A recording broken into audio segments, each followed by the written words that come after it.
जय जिनेंद्र। मित्रों, आज हम देखेंगे दुश्मा नामक छठे आरे के बारे में।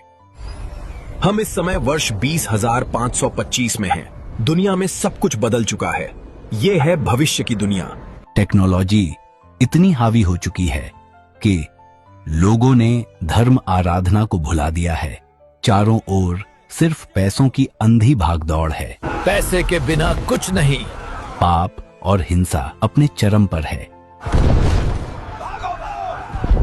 छठा आरा प्रारंभ हो चुका है। चारों ओर त्राहिमाम मच गया है। ऊपर से आग बरस रही है। नीचे बाढ़ आ गई। महाप्रलय आ गया। हमें बचाओ। इस छठे आरे में सब कुछ समाप्त हो जाएगा। कुछ गिने चुने लोग ही बचेंगे। बचे हुए लोगों को भरत क्षेत्र के अधिपति देव उठाकर वैताढ़ पर्वत ले जाएंगे। बचाओ! कोई है? हमें यहाँ से निकालो। ये महाप्रलय है। ये कैसी जगह है? हमें यहाँ क्यों लाए? कोई है?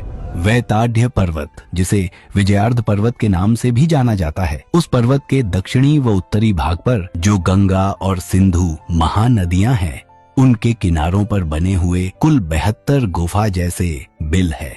इन 72 बिलों में से 63 में मनुष्य, 6 बिलों में स्थलचर पशु एवं 3 बिलों में खेचर पक्षी रख देते हैं। अब इन्हीं मनुष्यों और पशुओं की नई पीढ़ी जन्म लेगी। इनसे पैदा होने वाली पीढ़ी की लंबाई 1 हाथ जितनी और अधिकतम आयु 20 वर्ष होगी। इस छठे आरे के दुश्मा काल में ऐसे बौने ही पैदा होंगे। इन बौनों के शरीर में मात्र 8 पसलियां होंगी। छठे आरे में जन्म लेने वाले यह लोग दीनहीन, क्रोधी, कामी, क्रूर, अंधे काने, गूंगे, कुबड़े, कुरूप और दुर्गंधित देह वाले होंगे। जिस प्रकार से निगोद में अनंत जीव एक साथ रहते हैं, उसी प्रकार से यह मनुष्य और पशु भी अत्यंत पीड़ा भोगते हुए इन गुफाओं जैसे बिल में रहेंगे। यह है पाप कर्मों का उदय।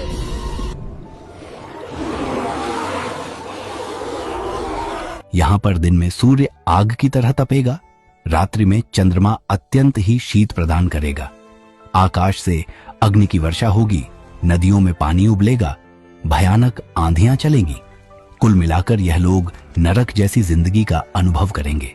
दिन में अत्यधिक गर्मी और रात्रि में अत्यधिक ठंड के कारण यह अपने बिलों से बाहर नहीं निकलेंगे। केवल सूर्योदय और सूर्यास्त के समय मात्र एक मुहूर्त अर्थात 48 मिनट के लिए ही अपने बिलों से बाहर निकलेंगे।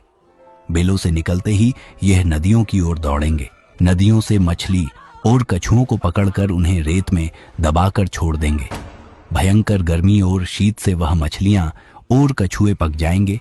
तब यह लोग बिलों से निकलकर रात्रि की शीत से पके जलचर जीवों को प्रातः और दिन में सूर्य की गर्मी से पके जीवों को संध्या में रेत से निकालकर खाएंगे।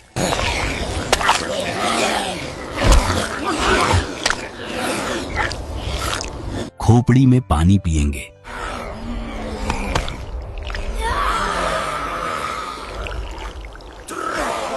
खाने पीने के बाद यह आपस में लड़ाई झगड़े और मारपीट करेंगे।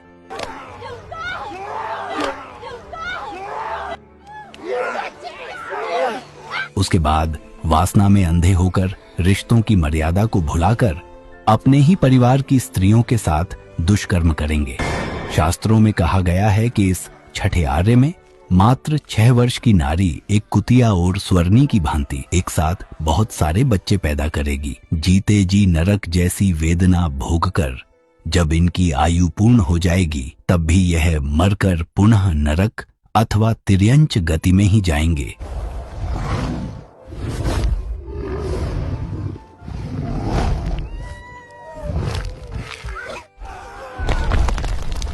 हमने जिनेंद्र भगवान की वाणी क्यों नहीं सुनी? हमने पाप कर्म क्यों किए? हमने पाप क्यों किए? हमने कंदमूल क्यों खाए?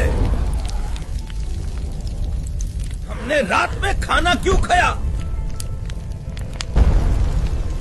अगर तुमने अपने पूर्व जन्मों में तीर्थंकर भगवान की वाणी को मान लिया होता तो तुम्हें इस भयानक नरक में नहीं आना पड़ता। तुमने रात को भोजन किया, हिंसा की पाप किए, अब तुम्हें इसका फल भुगतना ही पड़ेगा। यदि तुम इस छठे आरे के दुखों से बचना चाहते हो तो आज से ही धर्म आराधना प्रारंभ कर दो।